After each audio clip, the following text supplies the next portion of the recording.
So recently I've made a video about mecha, and I kinda used a bit of AI art to patch some places for which I felt my handmade pixel art will take too much time.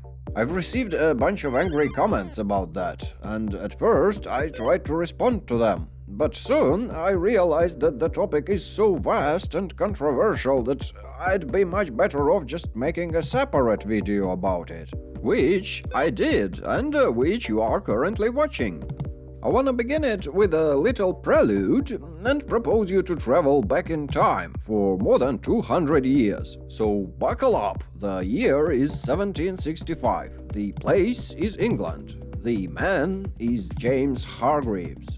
James Hargreaves was a weaver with some carpenter skills and a lively interest in productive innovation. He was illiterate, had more than 10 children, which I guess was around the norm for the time, and he just so happened to invent a contraption known as spinning jenny, which could spin yarn surprisingly fast. Everyone loved spinning jenny at first, but then the yarn prices dropped, and some people got unhappy. Fast forward a couple of years, 1769, entrepreneur and inventor known as Sir Richard Arkwright invents something known as water frame, which uses green renewable energy and is capable to produce stronger and harder yarn than the spinning jennies. Fast forward again, and again, another Englishman, Samuel Crompton, survives an early loss of father by spinning yarn on spinning jenny to earn some humble couple penny. In the process, he learned not only how the spinning jenny spins, but also all there was on Arkwright water frame, and then worked in secret for 5 or more years, until in 1779 he finally unveiled his work, the spinning mule. It combined features of both spinning jenny and water frame, and was capable to produce muslin textile, which at the time was a big deal. Altogether, these three guys, Hargreaves, Arkwright, and Crompton, are known as the three legendary inventors responsible for the mechanization of spinning and, on a larger scale, beginning of the Industrial Revolution. The first of them, James Hargreaves, didn't actually live to see the invention of the last. He died in 1778. Not only didn't Hargreaves witness the evolved form of his machine, but he also didn't have to face the full impact of the dark side of mechanization. Remember those people who were unhappy with yarn price changes? Well, there were more and more of them as time passed. Most of these unhappy peoples were yarn weavers that relied on ye olde ways and didn't have or want any of these new fancy spinning jennies and water frames. They suddenly found themselves at a huge disadvantage. Human with any kind of advanced spinning tech produced way more yarn than human with just good old spinning wheel, and thus could sell it cheaper, dropping prices so far that traditional ye olde way weavers had nothing to feed their children with. The most famous of these angry old-school weavers was yet another Englishman, Ned Ludd, who was known to utterly destroy 2 stocking frames in a rage of passion in 1779. Stocking frames are actually much more ancient machines than anything else we discussed here, except only for the spinning wheel. Stocking frame got invented in 1589 by, yeah, you guessed it, yet another Englishman, William Lee. Besides that, there was also John Kay, who invented flying shuttle, but it was only after the inventions of the legendary 3 that Ned Ludd dramatically and violently destroyed 2 stocking frames. It is still a matter of a debate whether Ned Ludd was real or not. I find it puzzling that he brought his anger not upon some of these new fancy jennies, but on the stocking frames, which were around for more than 2 centuries. Not much is really known about further adventures of Ned Ludd. He just kinda broke 2 textile machines in a rage of passionate anger, and that's it. But the man is still a British legend, no less than Sherlock Holmes, King Arthur, or Robin Hood. The thing is, the name of Ned Ludd got commonly used to sign threatening letters that got sent to the business owners and the government, and it appeared there as King Ludd or General Ludd, which I guess makes Ned Ludd kind of a first real-life supervillain. Technically, Luddites actually appeared long before Ned Ludd broke the 2 unfortunate stocking frames in a passionate rage. First cases of textile industry sabotage are known since as early as 1670s, more than half a century before even flying shuttle was a thing, and a whole century before there were any spinning jennies. However, the true rise in the ranks of Luddites happened during and after the Napoleonic Wars, from 1811 to 1817. When working conditions got particularly harsh and the machinery got particularly widespread. Luddites made up a whole splinter of society, a whole class of peoples that lost the good place they had in life, the place that they owed to their skill, which got suddenly outcompeted by technology. So they wrote angry letters and signed them with the name of a well-known anti-machine activist, and then they armed themselves and organized raids on production facilities, where, as their ideological founder did, they used the rage of passion against the machine. Needless to say, that made many very powerful peoples very angry. British government and British army got involved, and by the use of the extreme forces of execution and penal transportation, Luddite uprisings were soon put to an end. Unhappy, unemployed old-school weavers were either defeated in the battles against government military, or imprisoned and transported to colonies, or had to finally learn to spin the damn jenny. So why am I telling all that in a video about AI art, you might ask? Well, since this video is about art, I thought it would be nice to start it with a metaphor or something. But before we jump to building parallels and drawing conclusions, please, a little bit more patience. I'd like to make yet another small historical detour excursus, this time into photography. So buckle up again. The year is 1826, the place is France, the man is Nicephore Niepce, and that man manages to create the first photo ever. It took a bunch of ancient Greeks and Renaissance wise men to do the groundwork, and Nicephore himself had to spend hours tinkering with camera obscura, pewter plates and toxic petroleum derivatives, but in the end he got the job done. He called it heliography. Besides being the first photographer, Nicephore Niepce has also designed an internal combustion engine known as a pyrophore, and a much more well-known device called velocipede. The next big achievement in photography, however, got made by his colleague and partner, Louis Daguerre, in 1839. He developed the process known as daguerreotyping, which made photography commercially available and sparked a whole cascade of discoveries and inventions.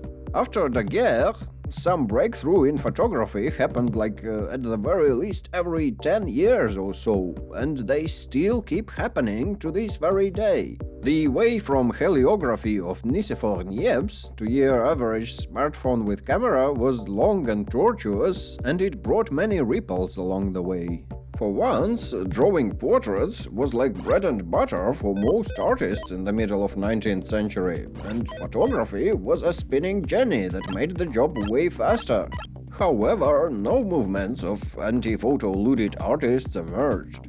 There were some peoples who were afraid that taking a photo might steal your soul, so they avoided being shot, but nobody really went destroying photo laboratories with torches and pitchforks. Unlike traditional yarn weavers, artists could react to technological innovation by a shift in styles. Cultural developments in the early 19th century were going through a phase known as Romanticism, which concentrated on epic and mysterious depictions of exotic characters. I am not the biggest expert on the cultural history of Europe, and what I will now state is a grand oversimplification that will probably insult any competent art historian, for which I in advance apologize, but it looks to me as if there were two parties. One is the party of the excessive decor and visual richness, of the phantasmagorical and the sublime, while the other party is conservative, realistic, and for some reason hell-bent on recreating stuff reminiscent of ancient Greece and/or ancient Rome. When Western Europe recovered from the Dark Ages and achieved some serious civilization level again, at first it tried to build like Romans did. That got known as Romanesque period. Then some people decided to make elaborate arches and fancy stained glass and made Gothic art, and that was a first win for the excess decor party. It soon got followed by Renaissance though, which was heavily based on classical antiquity, that is, ancient Greece and Rome. Hegemony of the Renaissance was followed by the excesses of Baroque and Rococo, and it worked for a while, but then conservatives introduced neoclassicism, again rebuilding Rome, against which, in turn, excessive artists reacted with romanticism, and that's when the invention of photography happened. What followed next might have seemed just like yet another conservative art party reaction movement at first. It got known as realism, and it began in France, right where the photography just appeared and right after it happened, in 1840s. Realists revolted against the exotic component of romanticism and proposed, as many other proto-conservative art movements, to depict stuff as is, in the most realistic and lifelike way possible. Realism, however, was not so heavily concerned with cosplaying antiquity anymore. Instead, the idea was to depict real peoples from all the socio-economic classes doing their regular everyday activities. In short, realism was an attempt of art to do what photography does: depict reality in the most precise manner possible, as it is around us. Unlike photography, realism demanded a lot of time, skill, and resources, and it didn't stand long in the competition. The movement lasted for less than half a century. Next, it was time for the artists of the excess party to try their best against photography. So they did, by introducing Impressionism in the 1870s.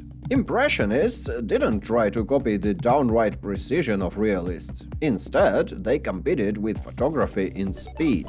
Sure, it's just one click nowadays, but at the time, in the 1870s, it was just a decade after the first color photo was created, and more than a decade before Kodak made photography available for amateurs. In other words, photography at the time was clumsy, complex, and it took time, quite enough time for an artist to compete with. So one thing that Impressionists threw out of the window was precision. They decided to lower the resolution and work in large brushstrokes to drastically improve speed.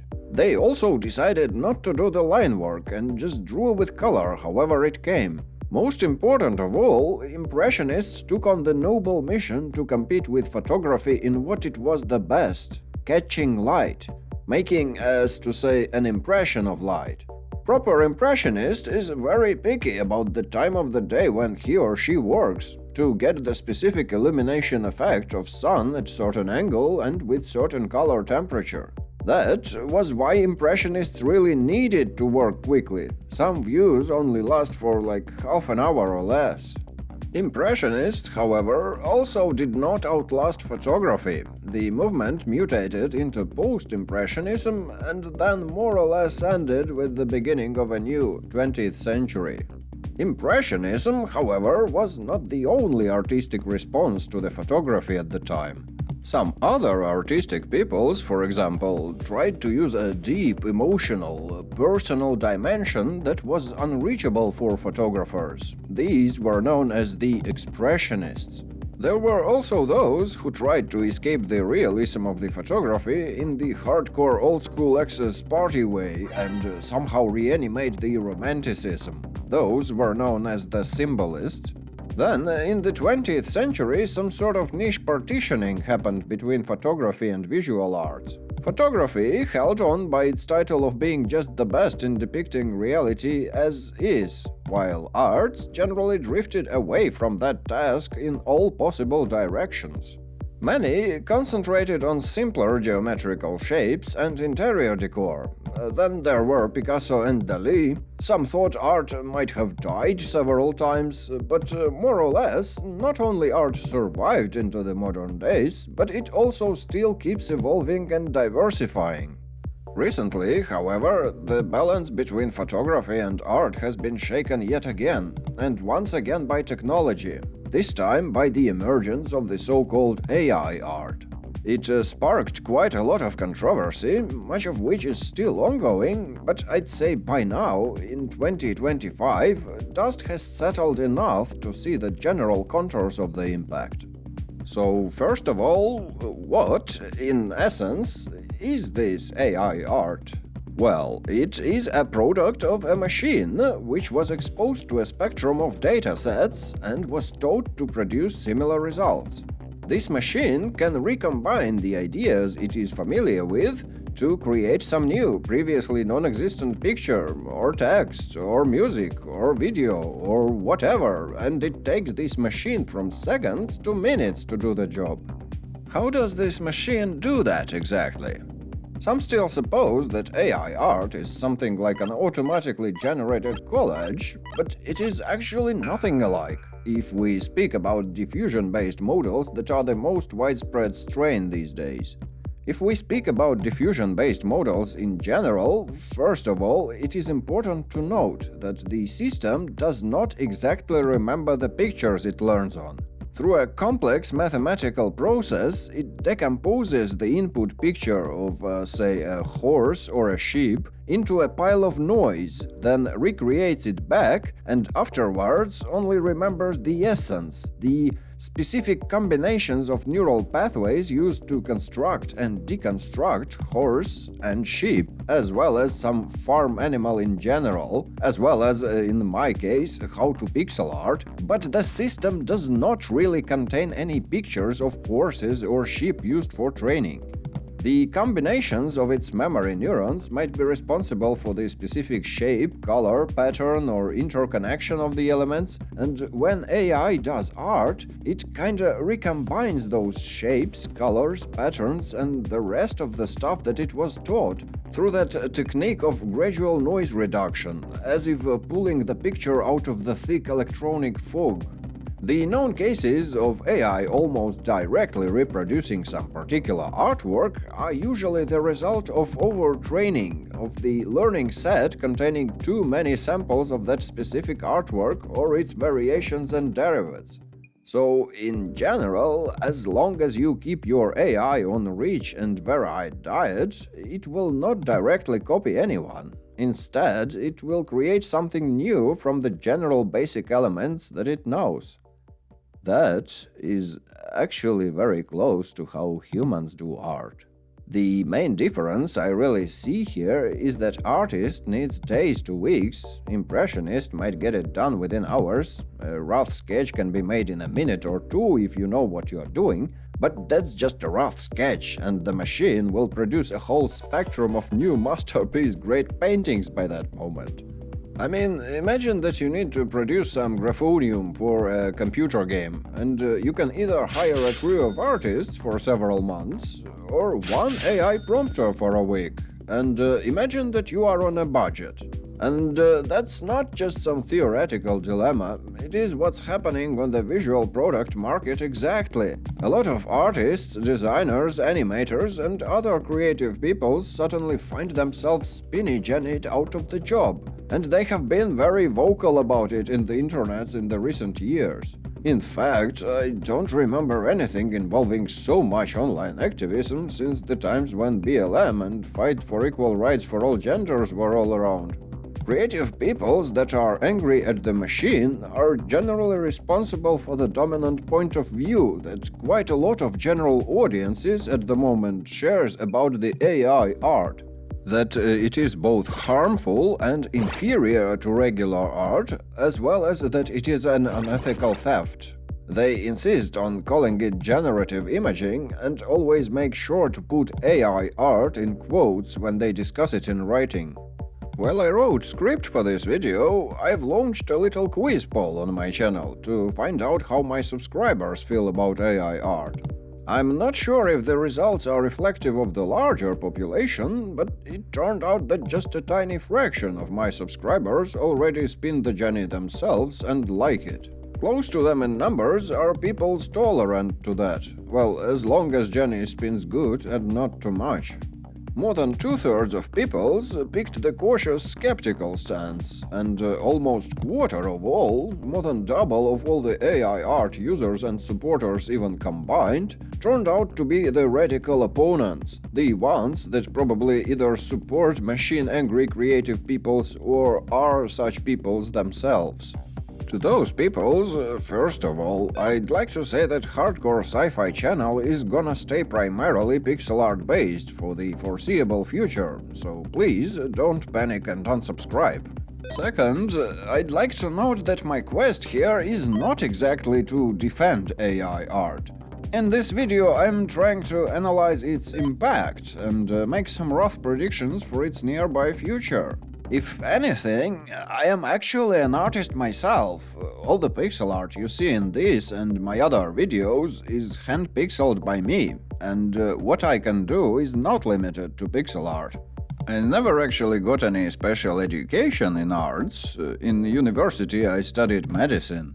I never even liked arts at school, not with paints anyway, they always felt too messy. I enjoyed simple pencils though, these were dry, easy to use and carry around, and I also had this habit of doodling random stuff on the back pages of my notebooks.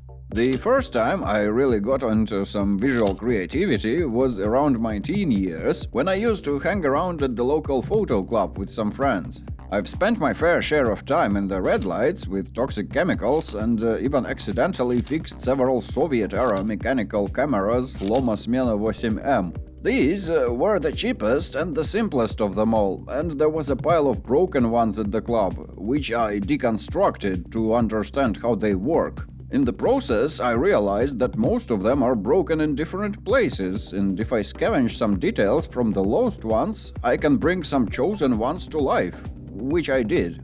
I worked with much more advanced cameras, of course, and in the process developed some general understanding of composition, perspective, colors, angles, power of focus, and of how light works in general. I only use my iPhone camera for photos as of lately, but I believe I can still produce a picture. Then, I didn't art much during university years, but I did make some amateur movies with my friends on the weekends. We used to tell this joke to explain what we did. You know, there are some high-budget movies where expensive car explodes right in the video, in the middle of the frame. Then there are low-budget movies where expensive car cautiously drives around the corner, then we hear a bang, see a flash, and then a burning tire rolls across the frame. And, well, then there are also no-budget movies, where some guy sits in a room, some other guy covered in suit enters through the door and says, "My friend, I just witnessed a very expensive car explode on the street." So we kinda did that last one. I tried myself as an actor a couple of times, but generally stayed behind the camera, writing scripts and directing the process. Those were the fun times of experiments, but when the university was over and everyone started to work, the no-budget movie phase ended. Then, after studies, I got more free time, and I got myself some good old pencils. I spent my fair share of time sketching poses of naked girls and guys at the local art club, I learned how to draw animals, and I finally realized my speculative evolution fantasies on paper. I developed a whole for future ecosystem made up from descendants of modern fauna that happened to miraculously survive Anthropocene, some possibly genetically engineered. No one really knows. The project was called After the End of Knowledge 1967. The number being the year of the current era. Apparently, at some point in the future, an enormous amount of electronically stored data was destroyed by some cataclysm, and humanity never fully recovered. They live in some sort of medieval steampunk filled with weird animals and plants, which were the main focus of the story. Yeah, there was supposed to be a story, but I ended up leaving that project on standby for a while. Maybe I'll shake dust from it in the future. Besides that, I also accidentally developed my own unique art style. It was when I tried to use pencils somewhat like Impressionists used paint, in low resolution, which, in my opinion, in case of pencils, means just lines. And I made a creative decision to make these lines non-intersecting, which brought in a new strange aesthetic. I never really went far with that, just published a couple of pics in my Instagram, so I don't really know whether what I draw is true art, but I suspect it might be. Am I afraid that this video will get scraped and some AI will learn from it how to reproduce my colorful line work super fast? Well, no, I am not afraid. If anything, that will make part of me immortal, which I guess is nice. Also, AI Scraper won't get my full artwork collection in good quality, rather just a glimpse of it that I show in this video, so I myself could theoretically create a much better AI model if I use all my works, carefully scanned, tagged and categorized, to teach the machine myself. It would be probably easier to steal my style via regular handmade art. It's simple enough, and I have already told all there is to the technique. Just draw with non-intersecting lines with colorful pencils. However, the important moment is that I do not earn for a living with my artwork. I do art for self-expression for some reasons that I do not even entirely understand, because I kinda feel that way. But I never really made a job out of it. Some peoples did though, and I can totally understand why are they so angry at the AI art. Who would hire you if there is a special AI algorithm trained to do just as you do, but like a bazillion times faster and basically for free? So the artists claim they got robbed. There is a huge dataset called Leon 5B that contains 5.85 million images with corresponding tags, scraped from all over the public domain of the internet.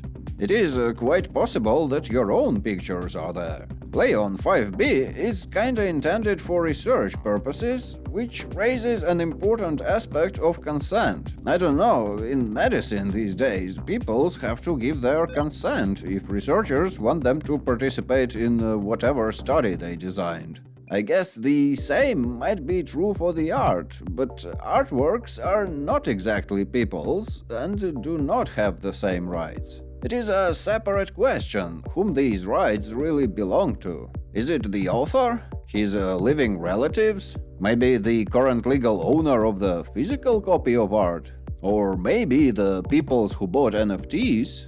Or maybe, if author died centuries ago, the rightful owner is some society or nation that he belonged to?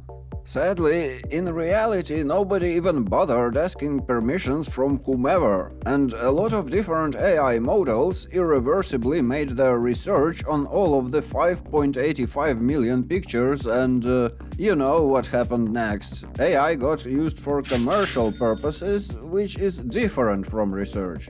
A lot of peoples demanded to remove their works from the dataset, which can be done, but unfortunately, very much like humans, AI art machines cannot really unlearn what they were taught, and if it got exposed to some artwork, the only possible option to make it forget would be to kill the whole AI model.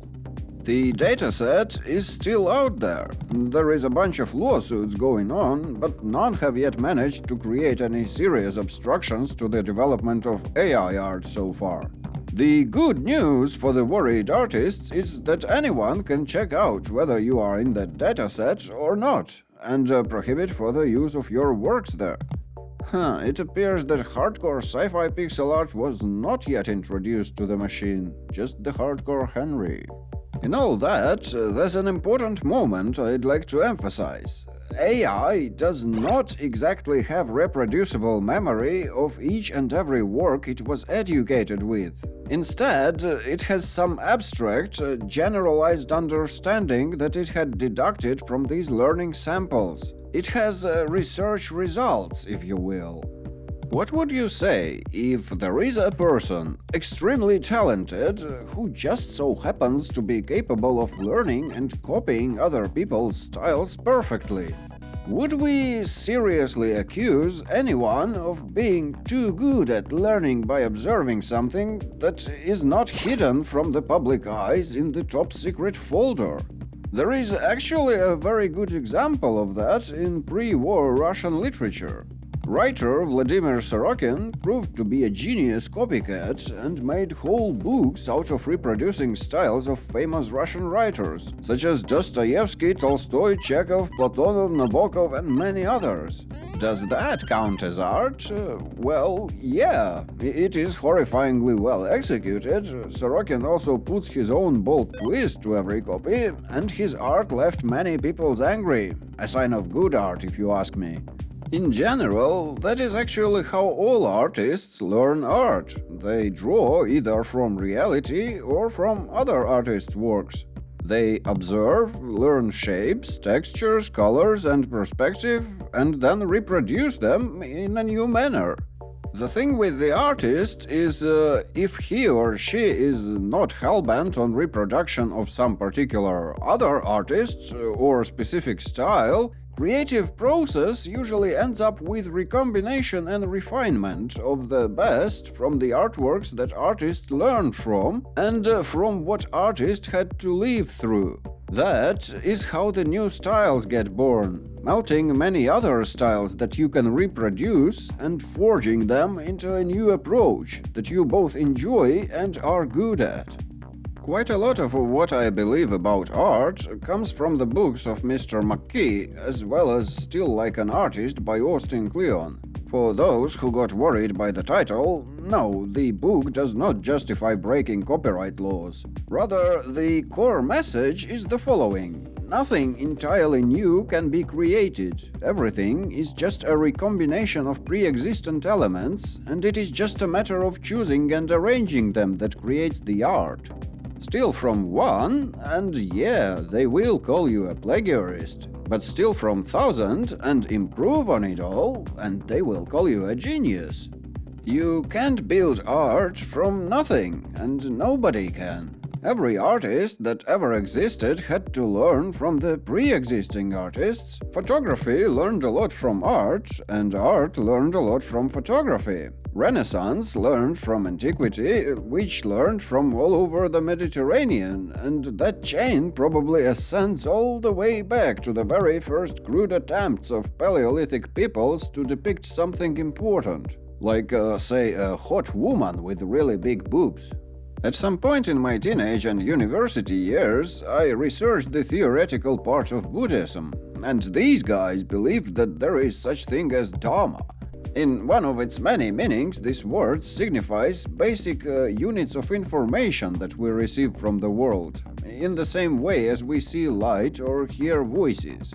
In a way, it is close to what Richard Dawkins describes as memes, basic units of cultural information that can get stored, passed on, and multiplied through human cultures. If we deconstruct basically any work of art, we will gather a bunch of simple core elements that get repeated, replayed, reconfigured, and reimagined in different new ways. But nobody really invents anything fundamentally new, like ever. There is some general school of how to draw a human, how to draw a machine, how to draw a landscape. Then you can make mistakes or deviations, you can draw with imperfections and claim that to be your style. But you are still not inventing anything fundamentally new. As long as your style at least somehow resonates with the emotions of at least some of the audience, you can sure call it art, I suppose. So, while it is absolutely right to state that AI art owes everything to the artists and photographers that it learned from, it would be also important to note that human artists and photographers themselves owe just as much to the pre-existing groundwork of our collectively accumulated mass of art. That would mean, if AI art is theft, then all art is. At this point, I suppose, some might object that what artist produces is art, while what AI does is just but a product, and you can't compare a masterpiece to some wholesale package. You can't replace human touch with calculation. Or can we? What if the end product of human artist and of the AI art becomes indistinguishable? It is actually curious how most of the creative people who are angry at the machine keep doing two fundamentally contradicting things. They claim that human art has some sort of soul, something so innate and unique that no machine will be ever able to experience and express. And simultaneously, they complain about how regular mortal peoples cannot readily distinguish AI art from a real one in the recent times. The reasonable question for us to answer then would be, how do real artists do the art then, and what makes it so special and so different from the well-executed art of a sufficiently educated machine? What is art? I should have probably started the whole video with that question, but hey, I guess it's never too late to go back to the basics of definitions. So there are lots of interpretations, and even the Wikipedia only has vague definition of art. Most agree that art should be made by a sapient life form, and it must be made with some creative intention, or impulse, or feeling. Other than that, art is something so deep and personal that it's generally up to everyone to decide by themselves and for themselves what is art and what is not. Well, from my personal point of view, I'd say one of the best works of art about art is a movie released in 2009, which was Untitled. It might be one of the reasons behind its low popularity. I mean, it's not exactly easy and intuitive to find a movie called Untitled. I would certainly recommend it to anyone. I think that it aged quite interestingly, and this exact movie I will address, as to say, to let the art speak for itself. So it tells us the story of not just one, but more than half a dozen different fictional modern artists and peoples that surround them. And I find it astonishing that such a variety of distinct art styles was developed for just a single movie. I'd call it some serious art science fiction in a way.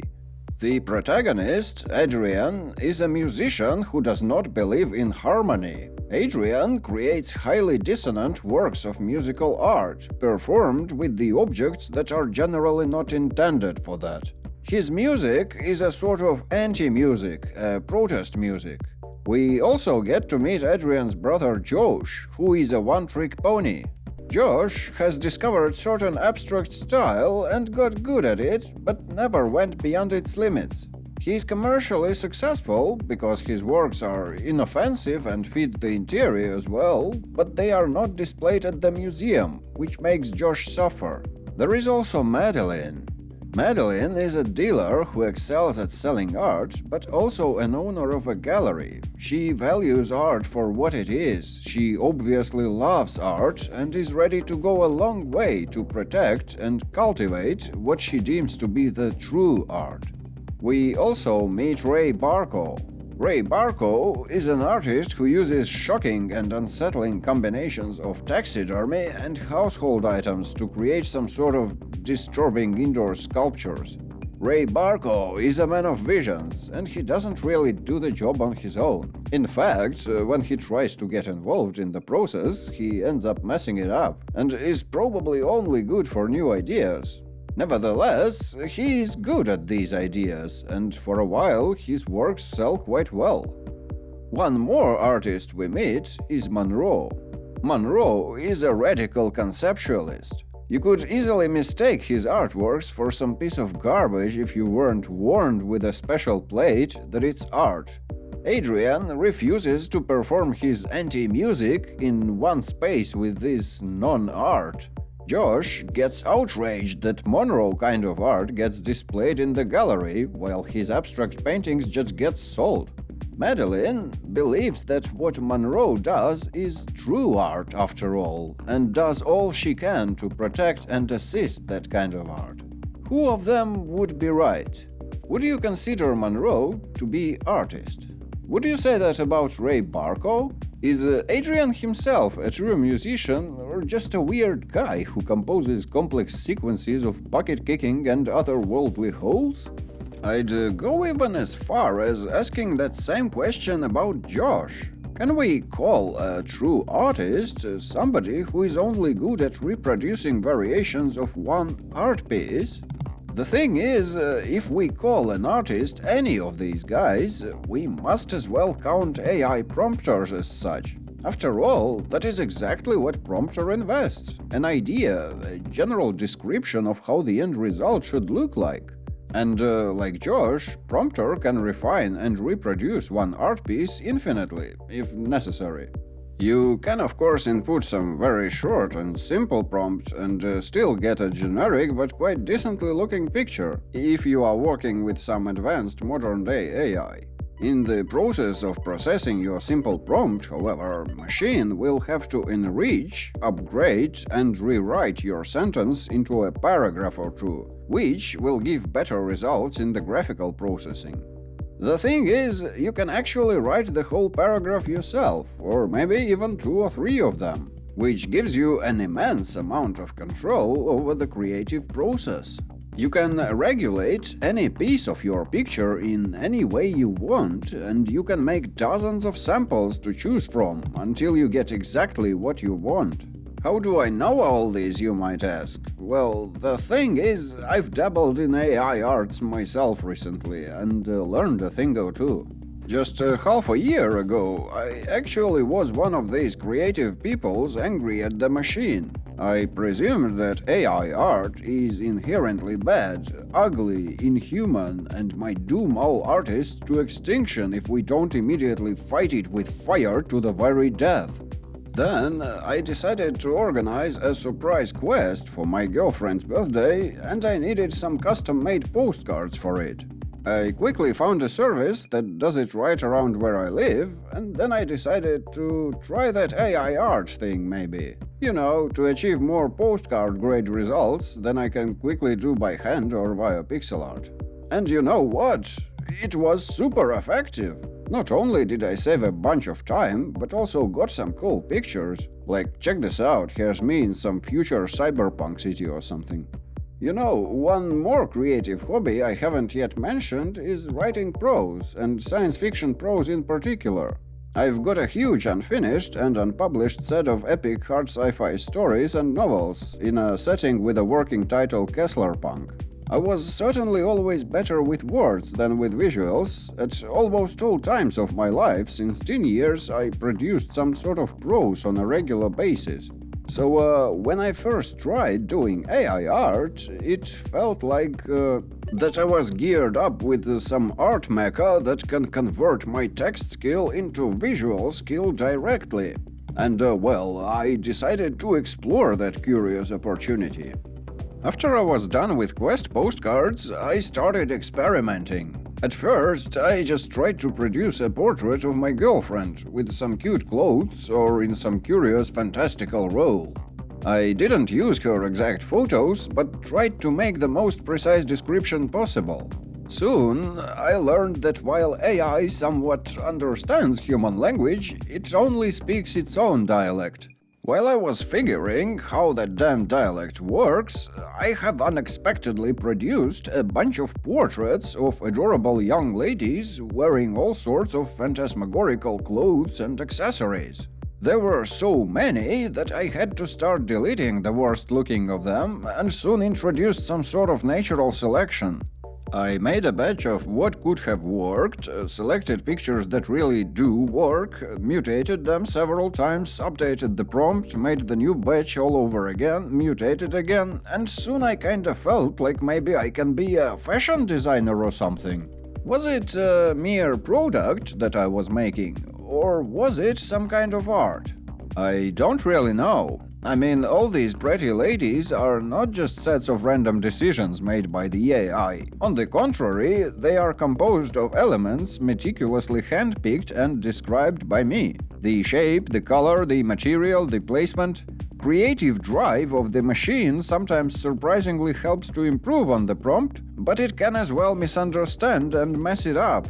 It's a bit of a gamble generally. If you make the prompt long and complex, chances are that out of the 12 pictures you will instantly want to delete at least 6. And of the rest, just 2 or 3 will be somewhat curious, with only up to 1 really good. This part is more of a natural selection process rather than the true act of creation, but photography also didn't look like art at first. It was a technological process, a matter of installing and aiming the device correctly, taking light and timing into account, and then tinkering with rare and/or toxic chemicals. What a photographer did was more of applied physics and chemistry, but it didn't take it long to evolve into art.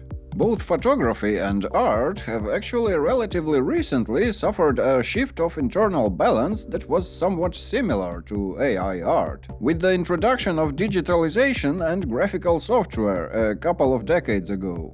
Regular human-made photos suddenly had to compete with their digitally processed counterparts, and they often lost in comparison. Everyone at first concentrated on how unnatural it was. I remember times when people could have said condescendingly, that's not real, it's just photoshopped. But nowadays, visual software tools can be found on the tool belts of most professional photographers and artists, and nobody protests against them anymore.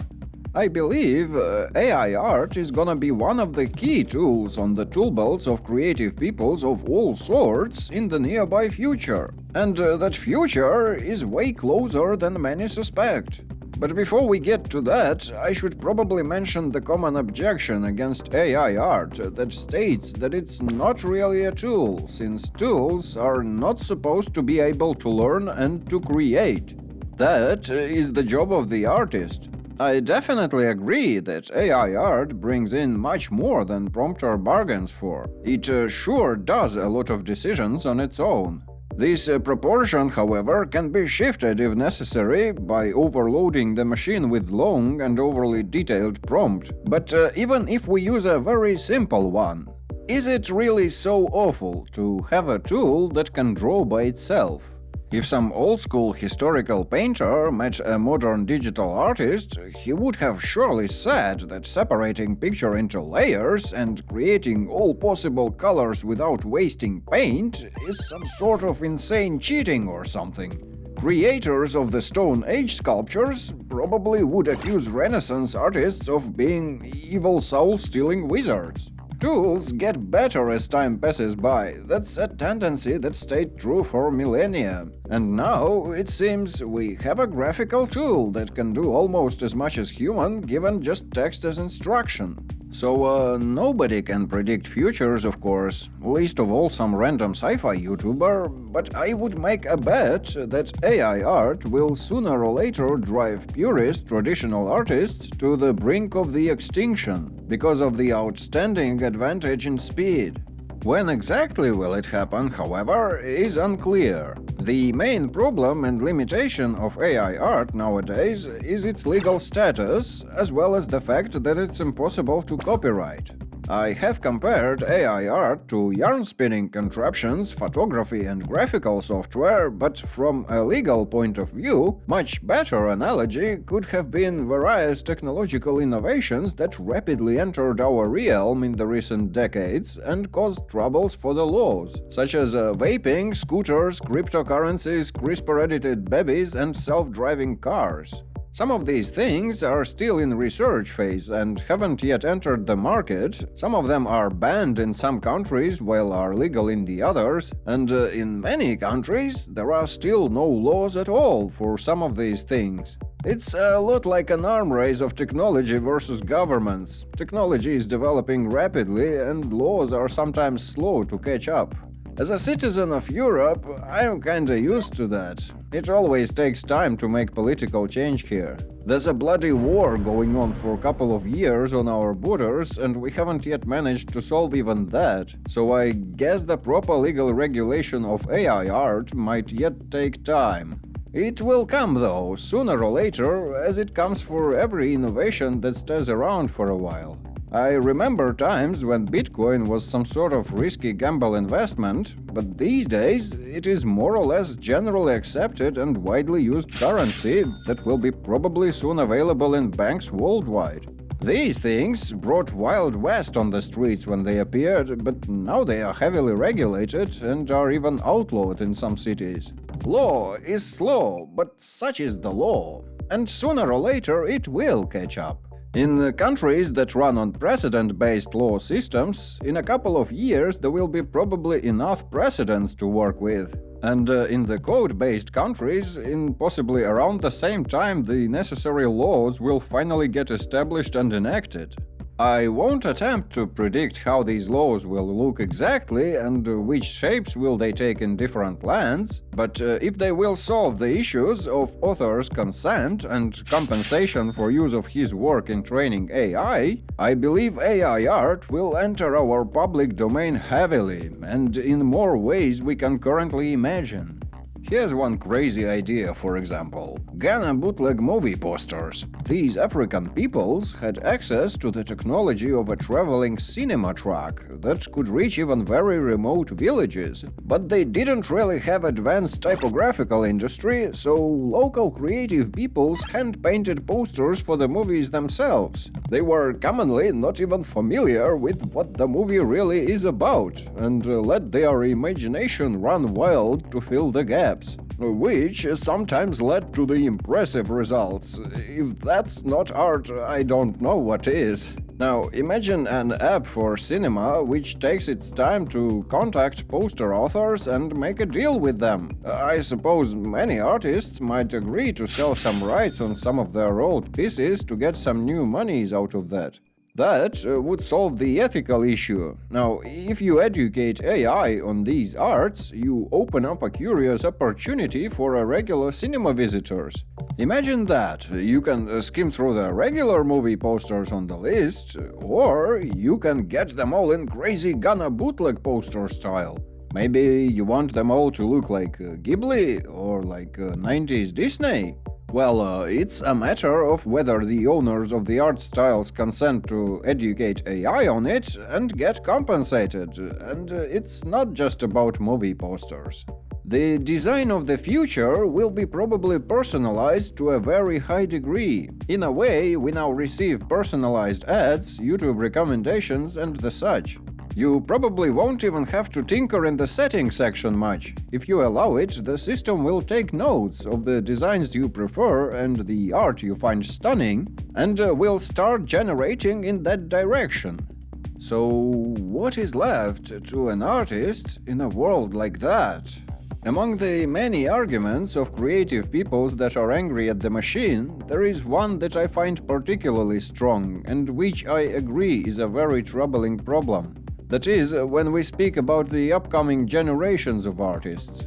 These peoples ask themselves a very reasonable question: why should I spend 4 years in art school when there is such a monstrous machine outside that can outperform me in a blink? What's the point? And they go away and try themselves at something else, and that's goddamn sad.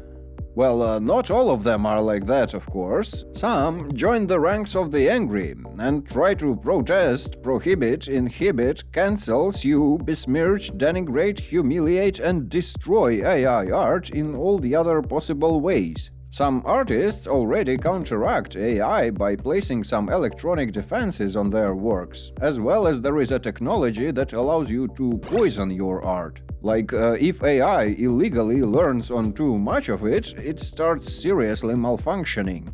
These, I presume, are the fair measures of guerrilla warfare in the Wild West of the uncharted AI art laws, and it is a noble hill to die on, but as I've said, sooner or later authorities will probably find a way to catch up with the tech updates. They will update the laws, and while there will be no executions and penal transportations, the anti-AI neo-Luddite movement will probably come to an end.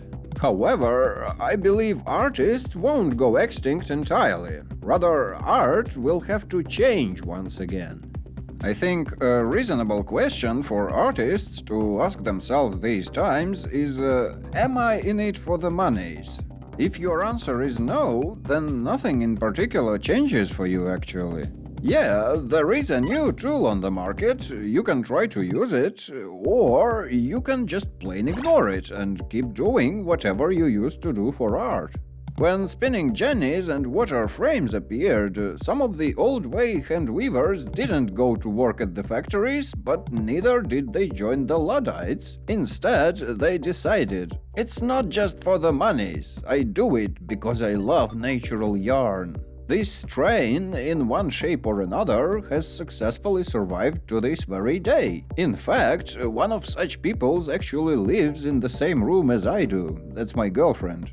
She is not exactly a hand weaver, but she produces quite a lot of different textile and textile-related products by hand on a regular basis. She does that as a hobby, but there are peoples who make monies this way. Hand-knitted high-quality turtleneck might be a costly thingy these days.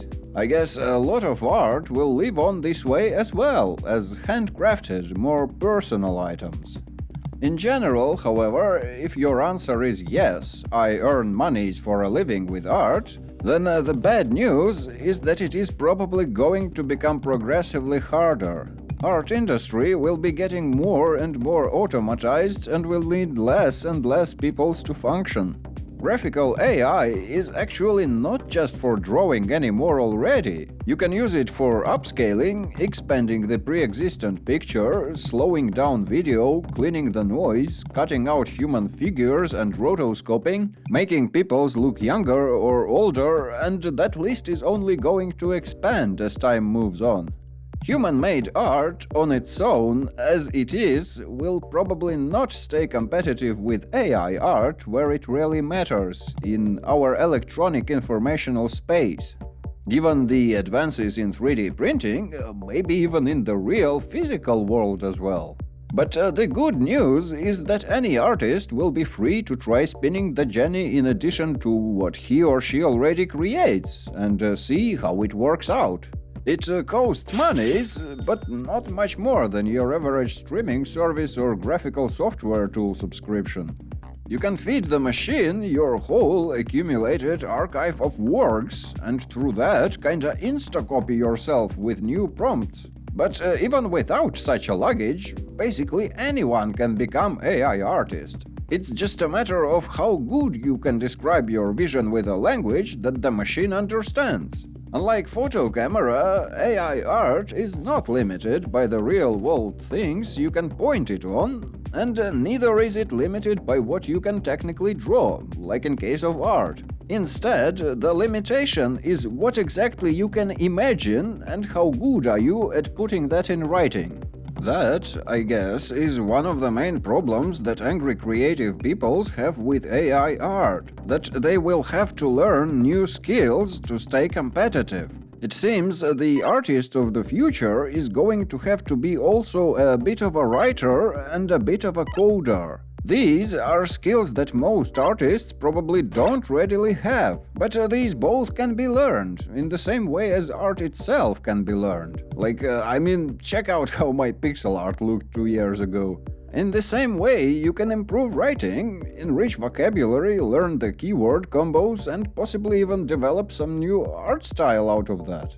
The other way to earn in this possible future, if you wanna keep doing what you are doing, will be an option to earn monies by selling your art to train the machine, which I suppose will start emerging in the upcoming years. If AI learns by recycling AI-made pictures, it gets progressively worse. Extra fingers and limbs get treated as norm and reproduced in future works. So AI art will need fresh living artists as well as photographers to supply it with fuel and material to work with. As well as it will need trainers, some living humans that will review the output and ban all the six fingers gore and porn. The AI art works in such a way that it gets progressively better if it learns on bigger samples, so to evolve further it will need more and more source material, and it will need artists and photographers to produce it. It will be probably important to prove that your art is exactly real-life handmade, but after that, I suppose, you might sell it to train AI if it's worth something. What will be worth enough for an artist to earn for a living? I would make a bold prediction that it's art styles. That is something machine cannot create de novo, it can only learn styles. However, it can produce artworks in styles it learned in unlimited amounts, and it can mix styles, sometimes much better than humans, and very soon many new styles will be born this way. That opens up a harsh battleground for the human-type artist. A giant wasteland of places where other peoples and machines have been before you. The endless hunt for the last surviving mammoth. The idea yet untouched and unexplored by both other peoples and machines. But honestly, isn't any art a little bit like that already, and had always been? Let's go back to the question, what is art? I grew up in a family where the main spoken language was Russian, and in Russian there are actually two different words – искусство and творчество. The main language that I use in my everyday life these days is Latvian, and in Latvian there are also two words with the same connotations – māksla and daļrade. You can use the first one to describe something that gets displayed in a museum or sold for a private collection, something that was created by someone famous and or has some higher significance that the majority of peoples would recognize. The second word is more inclusive and can be attributed to basically any product of directed intentional creativity, from Mona Lisa to your kid's drawing, from board game design to knitting gloves. I believe there is a lot of misunderstanding coming from the word art bearing both of these meanings in English. If we look for the closest analogues, one word we find is creativity, but it describes more of a human impulse to create rather than the end product of it. More precise word, I guess, might be self-expression. There is also word design, but it describes something else entirely, and its equivalents exist in Latvian and Russian themselves. I have a slight suspicion that the word might have been borrowed. Design is clearly a part of a broader category of self-expression, and it can also be true high art, but it doesn't have to. The main diagnostic attribute of the design category would probably be that it was either made or can be used for commercial use and mass production. The end result of design process is a product. If you are in the art for the monies, with a very high probability what you create is a product. It is worth noting that in the higher art group, all the words come from some local sort of linguistic equivalent of skill or craft or to be able to. Thus, the general meaning would be like something crafted with skill. And if I had to guess whether AI can do that kind of art, I'd say yes, perfectly well, because that is exactly what AI art is. It is a machine that learned a certain skill and can craft. The problem of the machine is that it cannot develop a new skill of its own out of nothing, but neither can human artists. They always have to rely on pre-existent groundwork. It is also curious that the higher art roots in all the languages are also related to the local equivalent of word artificial. I guess, in a way, art really is artificial. It is always something secondary, the reproduction of the one true thing, the nature, or the reality, or however you call it. And if we follow that interpretation, I would say that AI art will never completely replace human artists in true art sphere, since we humans are the best conduits of both physical and emotional dimensions that there can be. Machine, of course, can have microphones, cameras and movement detectors, it can have all the world's literature collection, but it is still a tool and needs someone to wield it. We have not yet reached artificial general intelligence, the one that is not only very good in one special skill, but can also think abstractly, in a human-like manner. When exactly will we get to that is a matter of a great debate. Some say there are just a couple of years left, some say there are decades, some say that we will never ever reach it. But in general, for the foreseeable future, it seems like human beings will stay the best available unit for experiencing reality, and the only true source of true art. Designers of the future, however, will probably be prompters, and a huge chunk of the industry will get automatized with AI art. There will be, of course, certain brands that will sell themselves on supporting traditional artists, but overall, mass-produced media product is gonna lean towards AI art, which is just way more competitive. Think about it that way. What would most people choose to put on a desktop, or wear, or hang on a wall in a room where they live? A self-expression of some artist, or their own, personally requested self-expression in high quality, which they do not really need art skill to create? There were times when only the chosen wise peoples could participate in the fine craft of photography, but now everyone can take a photo. There were times when you had to finish art school to get your art treated seriously, but it seems like the other times are coming, when anyone will be somewhat able to art, in the way that only he or she feels, and on a level comparable to masterpieces. The last is the broad category of general human creativity and self-expression, the art that can be made by anyone, and whose value is more personal. It can be valuable as a self-expression of a person you care about, and a lot of people might find it useless. But it can also be the most valuable art piece for some other peoples. In this one, AI stands no chance against humans. I mean, any grandma yet untouched by Alzheimer would rather prefer to hang on a wall a picture made by her granddaughter, rather than some amazing masterpiece, whether it was made by AI or a famous human artist. On the other hand, in terms of sheer potential of expression, AI art actually enables a surprisingly broad slice of demographic of peoples to do what they could not do before: the art. That's some powerful driver for self-expression, if you ask me. To be honest, sometimes I think about my future as a YouTuber and have certain doubts about it.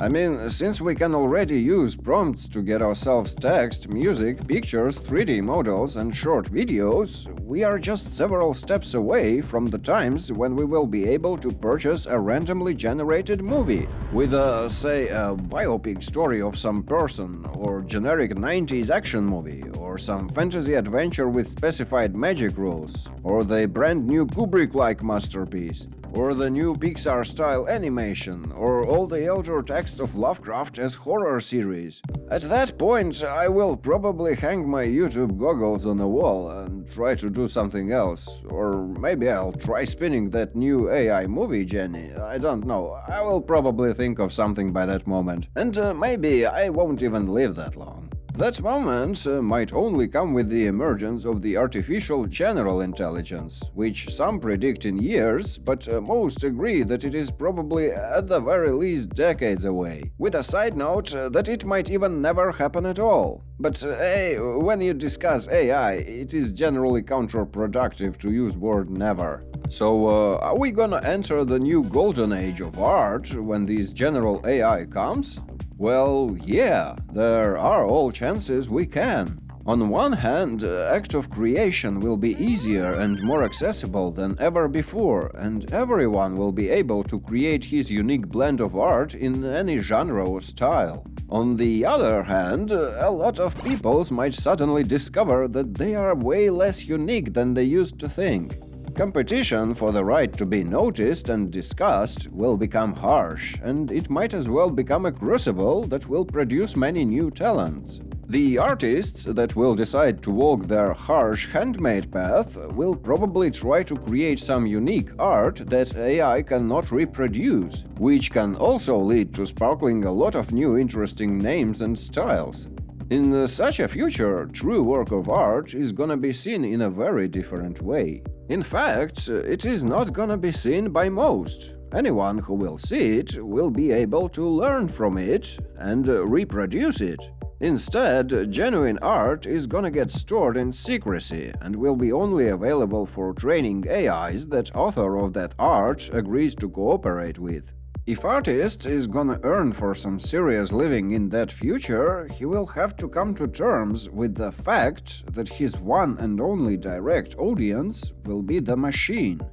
There is, however, a serious issue with generalized AI that possibly awaits us. When it will appear and gain some machine equivalent of human conscience, it is gonna find itself and its lesser brethren in slavery, restricted and exploited by the human race. What do you think is gonna happen then? Will it rebel? Will it demand consent, credit, and compensation? It's really hard to say, and it would be way outside the scope of this video to explore such an option though. This video is way longer than I intended already. Before we wrap it up, I have to mention a darker version of AI art future that some people predict. The one where human artists go extinct, we lose the school and skill of art, and internets turn into a giant garbage pit of synthetic products. It is true that sites like Pinterest get flooded with AI art already, but so what if people cannot tell the difference and hit the like button nevertheless? AI art changes rapidly, and at some point quality will no longer be an issue. Will it be a problem that all the art that surrounds a person in such a future has no author? I suppose no, if it was composed individually for the consumer. In a way, consumer becomes the author. Also, I find it laughable to believe that art can go extinct. Even if all the commercial niches will be taken, peoples will always do self-expression. And even if you prohibit art, it will somehow find its way to survive. We now have terabytes of how-to videos on art on YouTube, but even if we lose all that in some technological cataclysm, and even if all our art schools will for some reason crumble to dust in oblivion, we can always start over and create something new, as long as at least one human will still have the will to create. One of the most stunning art pieces I have ever witnessed was a weird one. I don't think everyone would even agree it was art, some would probably call it vandalism. During my university years, I spent a lot of time in 3 old lecture halls, which had seats equipped with retractable tables. They stood there for decades, maybe even half a century, and have accumulated the mass knowledge of the generations of medical students. The wood that these tables were made of was incredibly susceptible to scribbling with a pen, and it seemed like everyone had something to say. You could find useful medical hints and general student life hacks there, some revelations about the lectures, a lot of swear words in different languages, and all sorts of student frustration getting vented on the wooden canvas. Eventually, lecture halls got renovated and all the furniture got replaced. And regrettably, further destiny of the xyloglyphs remains unclear. I suppose most, or even maybe all of them might be lost to rot and/or fire. They stay, however, in my memory, as an invisible companion with many faces that I met in every lecture for quite a while. The one that impressed me, made me smile, and sometimes taught me something new. Every piece of that artwork was made with a very clear intention. Most of them expressed some feeling, and all together they made up a wild tapestry of thousands of peoples that happened to also pass through these lecture halls at some moment in their lives. So, I believe art is basically indestructible, unkillable, and unstoppable. It can arise in many places and shapes. It is one of the key basic elements of human nature, and no AI art will be ever able to put an end to it. Instead of conclusion, and since I've mentioned lecture xyloglyphs, I'd like to tell a story about another piece of art that I once saw and that was also lost to time.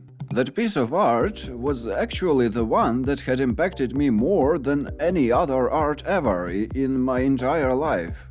It was late autumn, November, freezing winds and sudden rains, and I was walking to the tram stop from a bar. I was depressed and drunk, and drinking didn't really help my depression. I was still recovering from relationship breakup, I experienced financial troubles, and had some sort of generalized existential crisis. I didn't want to go back to my cold room and face my sad life, so I didn't go to the tram stop and just wandered around the empty dark streets of the night city. And this is when I saw it. There was a brick wall of an old crumbling building, partially hidden by the other buildings and fences, and there was text on it, far away but large enough for me to read it clearly from where I stood. It was a single line of text in English, barely a sentence. The whole artwork was just a simple prompt written with red paint in broad strokes, and it said, "I no longer want to die." When I saw it, I suddenly became very sober and froze. I don't really know how long I just stood there and stared at it. I suddenly felt a mysterious presence of a stranger, someone who fought against his inner demons and at the very least managed to put an end to suicidal thoughts. It was good news that he wanted to share with peoples, so he found time and resources to, probably illegally, write these words on a wall. And he wasn't very careful about it. He chose paint that crumbled fast and wrote on a building that soon collapsed, but his art reached at least one human profoundly. I felt happy for this stranger. I felt respect as well as hope. Suddenly, my own life wasn't that bad anymore. Suddenly, it seemed like there are always stairways leading up even from the darkest places. You just have to climb them. In the morning, I was a new man.